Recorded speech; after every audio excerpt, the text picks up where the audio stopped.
Hey y'all, this is Marley K. Hope everybody is well. Got a story that I want to share with you, and I don't know if I brought you this story about the FBI warning. I know we talked about cyber attacks, but this may be along the same lines, but it's a little more specific. This warning came out on January 31st. I somehow feel like I covered it, but I don't think I covered it from this angle. So I just want to um, talk about it again because we are still in the middle of the winter. And regardless of whenever this happens, we don't know. We will never know who did what. All we will know is that something is happening and is going to impact us negatively, especially if we're not prepared. So this is a preparedness call, and hopefully people are taking heed. I don't feel as though these people are going to keep on throwing out these warnings to us for us to get ready. I feel like soon they're just going to be like, let's cut the lights off, bloop, and then it's going to be the purge. So just in a matter of hours, society is going to freak out. If everybody has no power and no way to communicate. So we got to be aware of how things are going to play out. Should there be some type of grid down situation, whether it's communications or electricity. So it says FBI director warns Chinese hackers aim at wreaking havoc on U.S. critical infrastructure. Um, and they're blaming, again, China this time. So it says FBI Christopher Wray warned about the growing threat of Chinese cyber attacks against U.S. electrical grids and other infrastructure in an appearance Wednesday morning before the House Select Committee on the Chinese Communist Party. And this story, is from NBC News.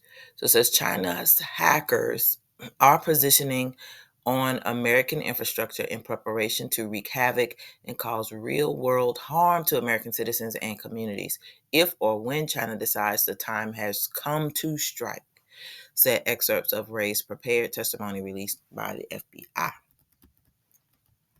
Ray also argued that there has been far too little public focus on Chinese hackers targeting critical infrastructure in the U.S., such as water treatment plants, electrical grids, oil and natural gas pipelines, and transportation systems, according to the prepared remarks.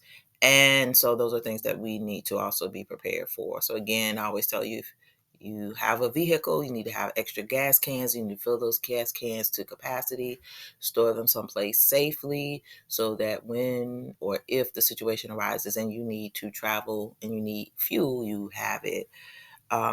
Same with preparing for being without power. Have a way to heat yourself, have a way to cool yourself. Although, I don't particularly care much about cooling because you can go outside and cool off. You can sit under a tree. There are different ways to cool off, but you can't really do nothing about staying warm. And then also, having a way to uh, clean water, boil water, and prepare food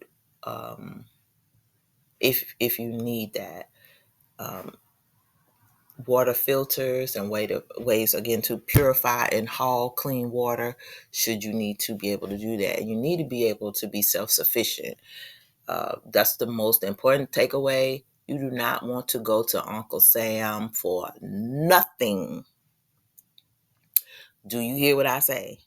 Because you don't know what they're going to be giving you. You don't know if they give you food, what's going to be in the food. If you don't know if they give you water, what's going to be in the water. You don't know if you're going to have to relinquish something or give ID or what. Like, you don't know what's coming, and you don't want to have that type of.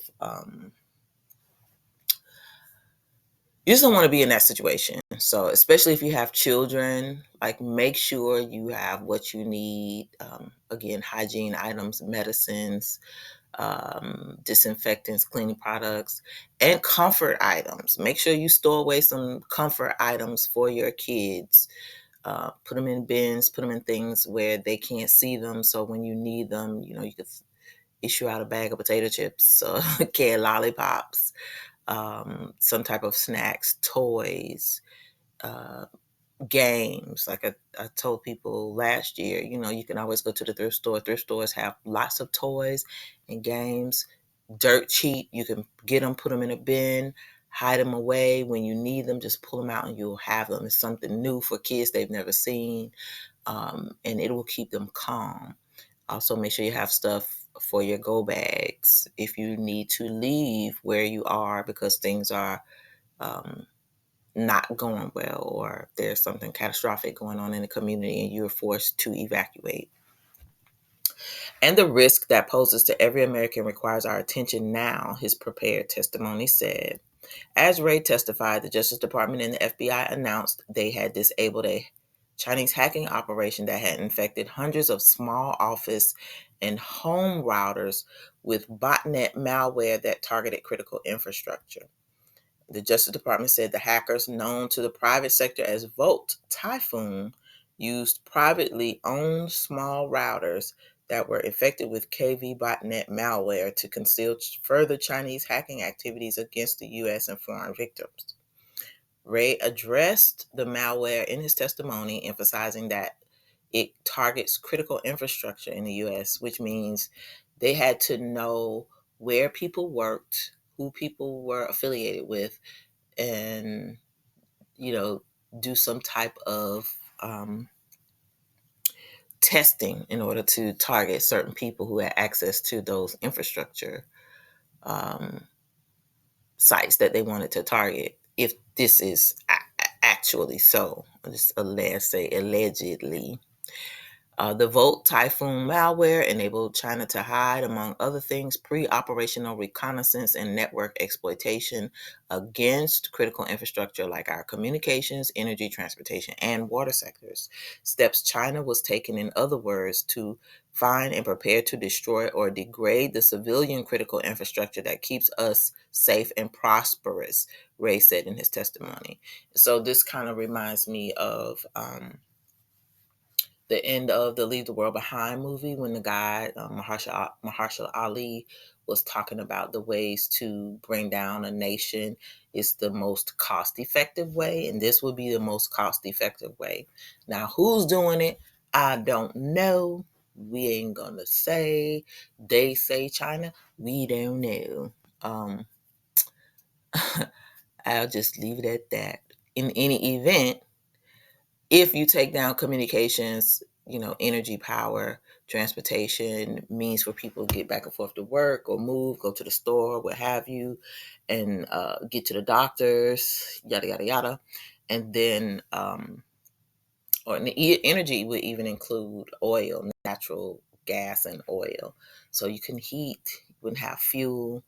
And then water, you can't drink water because you don't have clean water. Most people won't have water purification, anything. And so they would end up drinking water that is not clean, get sick, perish. You got dead bodies all over the place, decomposing, rotting people, not enough funeral homes to bury people, no way to call someone to come and get dead bodies. And that would mean the people would be responsible for removing corpses and burying them and putting them at risk for getting sick. And so,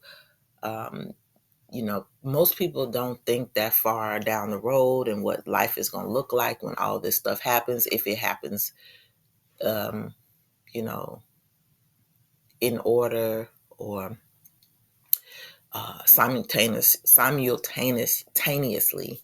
If it happens all at one time, they just won't be able to process how short a period of time it would take for folks to actually start either robbing and killing each other or dying off naturally because they won't have food, they won't have money, they won't have access to groceries because nothing is going to be open, and what is available would be pillaged. It'll be survival of the fittest.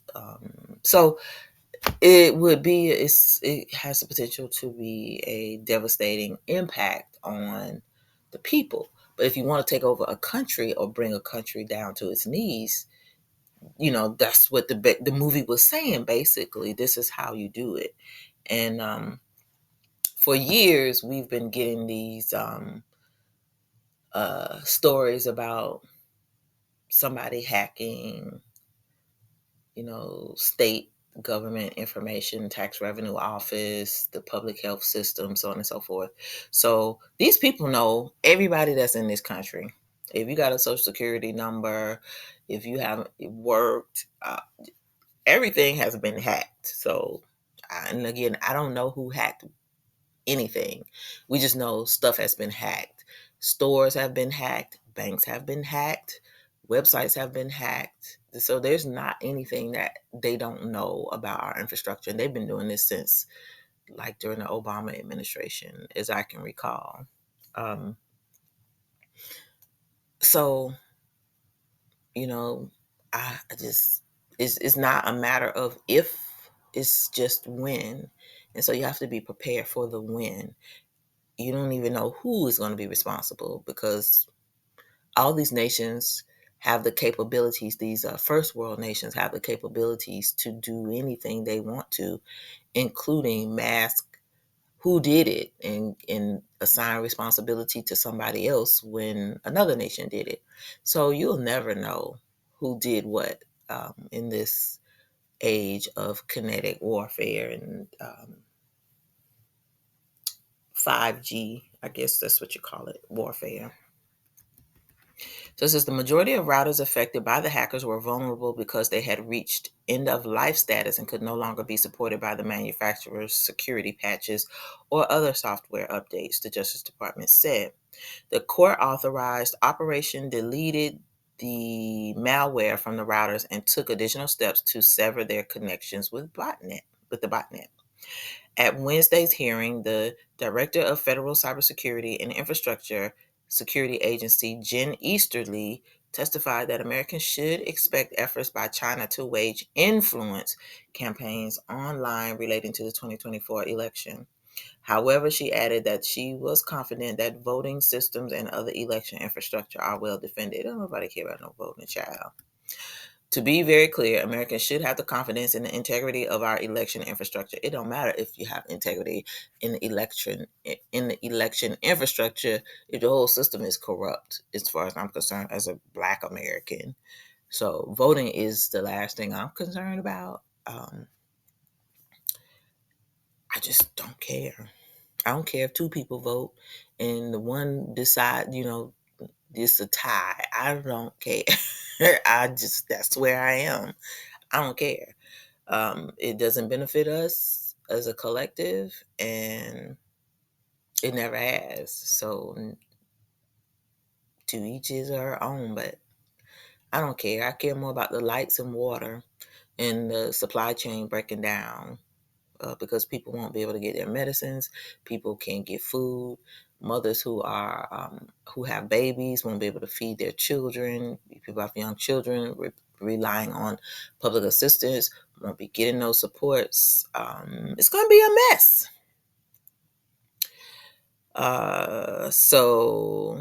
It says because of the enormous amount of work that's been done by state and local officials, by the federal government, and by vendors by the private sector since 2016, Easterly said in her testimony. Ray emphasized that the cyber onslaught of Chinese hackers goes way beyond pre-positioning for future conflict, saying in the prepared remarks that hackers are actively attacking U.S. economic security every day, engaging in wholesale theft of our innovation and our personal and corporate data. And they don't just hit our security and economy, they target our freedoms, reaching inside our borders across America to silence, coerce, and threaten our citizens and residents, the excerpts said. Ray's remarks add to a series of stark warnings he issued about the Chinese government's hacking abilities. In an interview with NBC News in 2022, Ray said that he was shocked to learn the scale of Chinese efforts to steal U.S. technology when he became FBI director in 2017, and that the FBI had launched an average of 2 counterintelligence investigations a day to counter those threats. Chinese linked hackers last year breached the email accounts of the state and commerce departments, as well as the U.S. ambassador to China, Nicholas Burns. The Cybersecurity and Infrastructure Security Agency, which is CISA, said at the time that the targeted intelligence gathering campaign lasted around a month. So if you ain't nobody, they don't care about you. Who cares what they know at this point? They know everything. Just assume whatever you do, they know. Whoever you are, if you live in this country, they know. There's some kind of way they found out who you are, whether it's by email or they hacked a state entity that had your information, your employer, the government, federal government, you're known about. So that's just a given. No need to even be concerned about if they're going to find out who you are. They already know. Whoever it is, they already know. Even our government, they already know everything. I don't care about that because there's nothing I can do about it. I know I'm not going to be safe online. I'm never going to be safe online. There's no way they can protect us online. I don't know why they are doing this big push for digitalization if they can't protect us. If a government can be hacked, how are we going to be safe? And how are they going to protect us? They cannot. So all these lies about doing right by us is, if we trust them and convert, is stupid. In any event, like I said, keep prepping. I don't feel like these warnings are to be taken for granted. I just feel like they're telegraphing what's to come. And because we are followers of all their agendas, the Council of Foreign Relations, Council of 300, the Bilderbergs, WEF, UN, we know what time it is. And so we're not being foolish here. We already know what they said. They've given us a choice, an option earlier. And so now they're getting ready to hit us with a stick. Like Pastor Henriquez says on Midday Power Surge. He says they'll dangle a carrot and try to entice you, or they'll whack you with a stick and force you to take whatever solutions they offer you. And so they dangled during the pandemic. They're getting ready to whack us now and throw everything from the windows to the walls at us. So we have to be prepared spiritually and physically. So make sure you're keeping your bodies in shape, making sure you're keeping your immune system boosted, take your vitamins, eat right, exercise, get clean air as best you can in this situation. Make sure you have your preparedness items ready, your things to keep you warm, things to keep you cool, things to cook with in the event there's no power. Make sure you have your grills, charcoal, lighters, matches. Make sure you have a plan to escape if you need to escape. Keep those go bags ready. Have clean water in your home and have a way to access clean water in the event that the water treatment plants are closed because they cannot clean water, or water tanks run out because there is no more water to clean. They don't have power to make those things go. Especially if you live in little towns, rural places where you only have one store, like where I live, we only have one grocery store. So if that grocery store runs out of food, we only have $2 Generals and a Family Dollar. That's all we got. So, make sure you have what you need in the event that something catastrophic happens and there are no communications, no power, that just in time delivery is not going to be on time. There won't be any communication, so there won't be a way to order new things. You're not going to be able to call your family members and check on them, or relatives. So have a plan on what happens in the event the power goes out, in the event there's no fuel, in the event that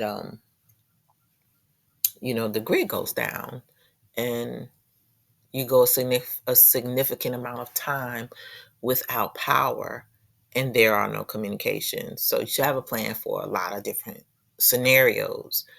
Don't be without a plan. Don't think none of this stuff can happen, because I feel like it's all going to happen. It's the end of an empire, a very powerful empire, and so it's got to be put down. And so they're going to kick our butts really good,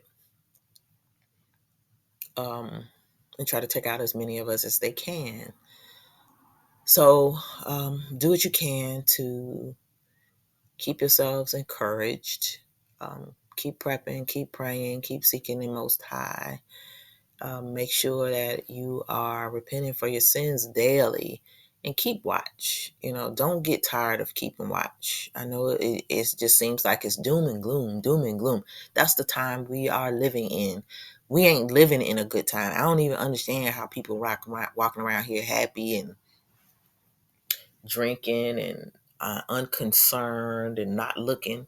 I mean, even the sky looks different. If you look up at the sky, especially at dusk, there's just this tinge that I've never seen before.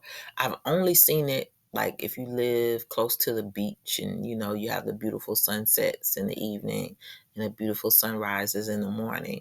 But you're not expecting to see the sky look like that so far inland. And I just can't explain it, but things are happening in the earth and in the sky, and you can see it. But regardless of if it's man-made and man done done by man, or if it is the Creator giving us signs, we have a instruction manual that tells us what will happen during these times, and we're seeing the signs of the times now.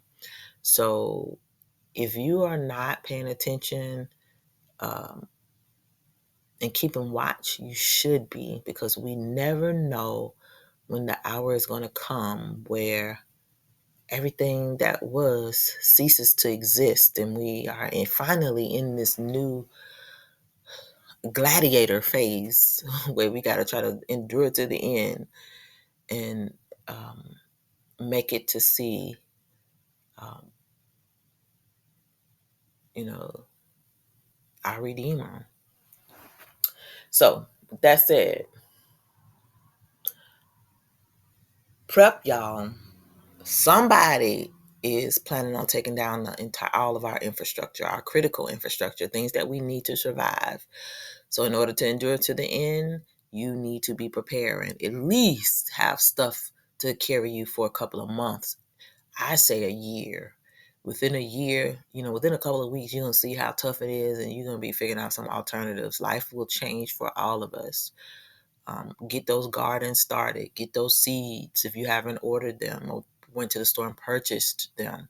Make relationships with locals, local farmers, local gardeners, local meat processors. Talk to people who hunt. Find friends who were in the military and talk to them. See what they think, and try to partner up with them. See if they're awakened. We got to do what we got to do, because we are going to be all we got. If you can't see the writing on the wall, it's clear. It's clear to me, and it's clear to a lot of us who are awakened and can see what's going on. We're not going to be protected. We're going to be left unprotected. And you're going to basically become your own governance. Whatever is going on in your community, that's going to be your world. So you need to be thinking along those lines when this situation happened. But before that, make sure you understand that you need to be preparing for that time. And also, I strongly recommend being very private about what you do. I know a lot of people are like, we need to find other people, we need to find like-minded people. One of the things that I've read in this book, 1 second after, is that like when the local governments run out of stuff and people start starving, they look at who they know who may have farms, who they know are preppers and want to come take their stuff. Even if they don't come do it, is thought about. If folks know, especially folks who are well connected and have some power in your community, they're going to be thinking about that type of stuff. And so the less people know, the better off you are about what you're doing. So don't advertise what you're doing to a lot of people. Don't try to make friends with a whole lot of people and get them to come on your team, especially people who are well connected, who may know. Because when things go bad, folks just going to be talking. And folks will be thinking, so-and-so got something. Let's go up to their house and take their stuff. Let's go ask them to see what they say. So just be mindful of what you say to people now, because as we get closer, folks are going to start, folks you didn't listen to you before, they're going to remember you when the lights go out. They're going to remember you when they're thirsty. They're going to remember you when they're in need, and they're going to come knocking, and you're going to have a response for them. So just be mindful that we're living in some wicked times, and people you thought you might be able to trust, even your family, could betray you. So with that said, be careful, be safe, keep watch, and keep looking up. Our redemption is nigh. All right, this is Marty K. Please like this video, share it, and subscribe to the channel. Links are in the description for this story, as well as my Rumble, Odyssey, Facebook, and Instagram pages. And in the event that this channel is taken down, I will be putting new content on Rumble. So just make sure you follow my Rumble channel. And again, the link is in the description. Also, if you'd like to support the channel, links for that are in the description as well. All right, y'all, take care. I'm out.